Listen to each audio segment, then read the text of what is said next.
And talking about which mobility you just mentioned, we have got next question from Nitish Kumar Jha, and I'll just display it. Nitish is saying that when you are recruiting candidate, what factors are you looking for into a candidate, and how do you select the right candidate at the right time? Very, very good question. Very intelligent question. As I said, one of the key factors of selection, in fact, there are two. One is the person has to have the right skills. Second thing, person has to have the right attitude. And today's world where technology is evolving and new industries are coming up and new technologies are coming up very, very frequently, it's very difficult to get a person of that particular skill available.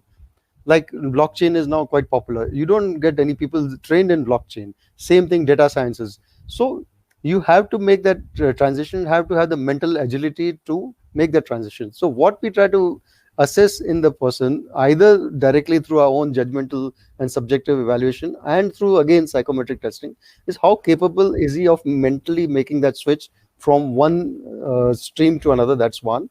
Two is, what is his attitude? Is he got a very strong positive attitude, willingness to learn? If he's got that, then the companies are willing to invest in terms of training these people. But he has to have the basic mindset. Yes, of course, if there's a person from the same domain and he's done well in his career in that particular domain, that person will obviously get a slight edge over the other person. Hmm. So, Prakash, I had a question out here. You had mentioned skill and attitude. What I see, and one of the common question when I come across interacting with working professional and senior professional is they say, "Oh, we just saw this course on data analytics, AI, Bitcoin, and others, and we are going to jump into this cloud computing and things like that." And they are just doing it because they are jumping on the bandwagon.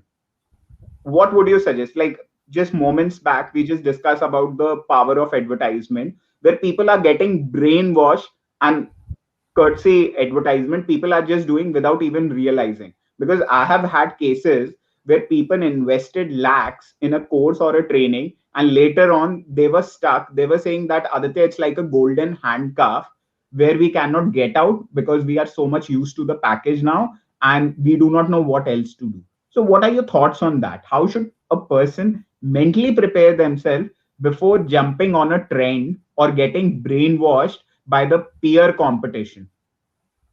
See, among the earliest trends I saw, this would be about 15, 20 years back, was when SAP was spreading all over the world, ERP and SAP. That was the first time that people, suddenly it became the flavor of the season. Everyone wants to get a training, and a lot of institutes came up, mushroom, good, bad, the quality of the institutes are always suspect. They spent those days, way back in 2000, early 2000, more than 4 and 5 lakhs. I know a lot of people who left their job 1 or 2 years, they enrolled for these courses and wanted to get some certification in SAP to get a job that will give them double or triple their salaries. Some of them did get a good job and they grew, but a lot of them burned their fingers, collapsed, and with the result that not only they had burnt out 3 or 5 lakhs in the process, they have lost 2 years of salary opportunities, and then they are left without a job. It affected them, their family, their morale, everything. So yes, new technologies will keep on coming in, and now at a faster speed than ever before. If you have got data sciences, you have cyber security, you have many other new blockchain, new technologies coming up. First, you should, again, coming back, as you always say, psychometric, try to evaluate whether you have really that capability to take up such a course. And at a particular stage in your career, because you have a family, certain commitments in terms of financial and other things, at this stage, is it a wise decision to go in for a new course? Yes, it might be the flavor of the season. People are in huge demand today. Data science, if you're changing a job, you get 50 to 60% increase in your salary, current salary, which you may not get as a normal production manager or HR manager. You might get 20%. So it's very tempting. But first, get an evaluation done with a consultant, someone who's specialist in that particular domain, understand what is required, what all you have to contribute, and also sacrifice in terms of time, family time to study the course and other things. Are you mentally made up and having the capabilities of that? If you feel yes, it is there, and you have done enough homework and research and found out that this is genuinely the place you want to be, and it has a reasonable long term, I would say, presence, yes, you should make the transition, definitely yes. But do a good independent evaluation, consult people. There are a lot of people willing to give you advice, provided you seek the right person and seek the right advice. get the right advice, understand the dynamics and what is it that involves in terms of time, in terms of career and money, and what are the prospects after 1 or 2 years when you're passing out of that. If it makes sense, please, you should go ahead with that course.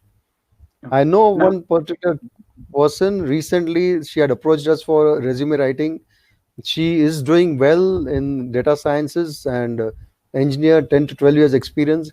At the same time, she still wanted to upgrade her skills, and she was willing to spend about maybe close to a lakh over a 5 or 6 months period to get advanced skills in data sciences. There it made sense because she's already in data science, working as a good multinational company. She would have to, yes, spend a lot of time, compromise on the family time and other things, maybe 2 or 3 hours every evening to do the course, but it's a value addition and a skills enhancement to her current employment. It makes huge sense. But if someone was not there, someone was in, let's say, a finance job and he wants to get straight into data sciences, those things are a bit difficult. Maybe opportunity, but difficult. There should be some closeness to what your existing skills are. That makes it very easy to make the transition. Yes.